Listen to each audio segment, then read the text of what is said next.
તો એવા દવાખાને જતા રહ્યા 108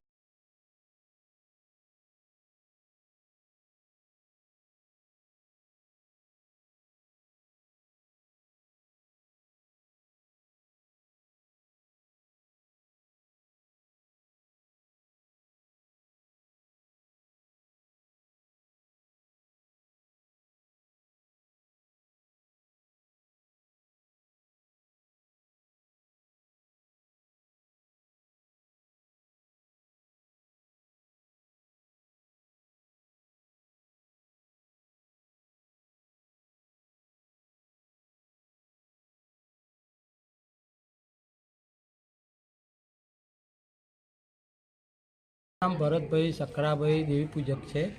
સકરાભાઈ અહીંયા કને લોકોને એવો આક્ષેપ છે કે અહીંયા કને દારૂ વેચાય છે, શું છે હકીકત? દારૂ સાહેબ પહેલાં વેચાતો તો અહીંયા આગળ જે કોરોના નીકળ્યા એ ત્યારે અમદાવાદની માણસો અહીંયા આવતા હતા અને અમદાવાદથી માણસોનું સેટિંગ કરીને અમદાવાદ કરે છે અને અત્યારે દારૂ વેચાય છે કે નહીં વેચાય? વેચાય છે, ફૂલ દારૂ વેચાય છે અત્યારે। એમાં ટીનાભાઈ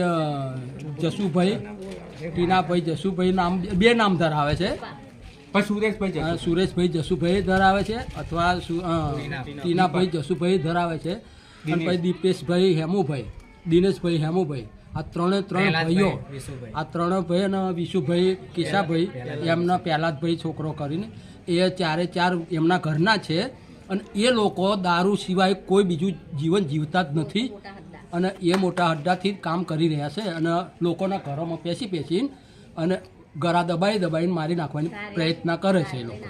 આ તમે જે વિસ્તારમાં ઊભા છો એ વિસ્તાર કયો કહેવાય? 60 ઓયડી કહેવાય ગામ કયું અને નિરોલી ગામ છે।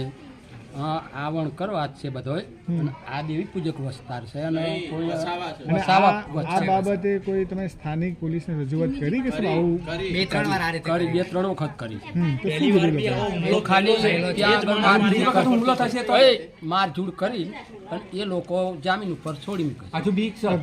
અને હવે આજે શું બનાવ્યું? આજે બબાલ થઈ, આજે બબાલ થવાનું કારણ શું સાહેબ? હું એક તો વાત કહું કે બધું જ પતી જાય પછી હું આવ્યો તો હું મારા છોકરાને જે માર્યો ને એને પપ્પા થયું છે હું, પણ જ્યારે હું આવ્યો ત્યારે મારા છોકરાને બાયડીનું વોશરૂમ નાખી મારે અને આ બધા વિસ્તારના શું લોકો કહે કે છોકરાને મારી જ નાખે તો એને બચાવવા માટે આ લોકોએ પ્રયત્ન કરી અને છોકરાને કાઢી લીધો। મારી છોકરાને બાયડીના સરિયો મારે મારે એક છોકરાને હાડી ભાગી નાખી।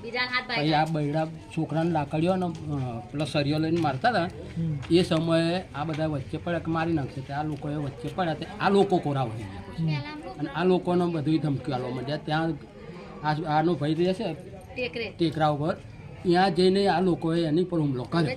આ લોકો આ લોકો જેને વાગ્યું છે એ લોકોને ક્યાં દવાખાને લઈ ગયા? અમદાવાદ છે સિવિલ મેં, ત્રણ જણા સિવિલ મેં છે અત્યારે। શું નામ છે જેના વાગ્યું છે? જો એક તો રાધિકાબેન રણજીતભાઈનું માથું ફોડી નાખ્યું, પછી રણજીતના હાથ ભાગી ગયો હોય કઈ તો આગળ બે ભાગી નાખી, સરિયા મારી બૈડામાં બહુ માર્યા સરિયાથી, આટલો જાડો સરિયાથી જ માર કર્યો છે બરાબર। પછી બીજી વાત કે મારો છોકરો ઘરમાં બેસી રહ્યો હતો, મોટો છોકરો, એનો ઘરમાં સીધી જ આવીને લાકડી સીધી મારી અહીં હાડી ભાગી। અત્યારે તમે પોલીસથી શું અપેક્ષા રાખો છો? પોલીસ સાહેબ અમારે એટલી જ અપેક્ષા છે કે હું શું કહું, આ જીવન દારૂ ના ગાળે, આ જીવન દારૂ ના ગાળે આવી અપેક્ષા પોલીસ જોડે અમે માગી રહ્યા છીએ સાહેબ। આ દારૂ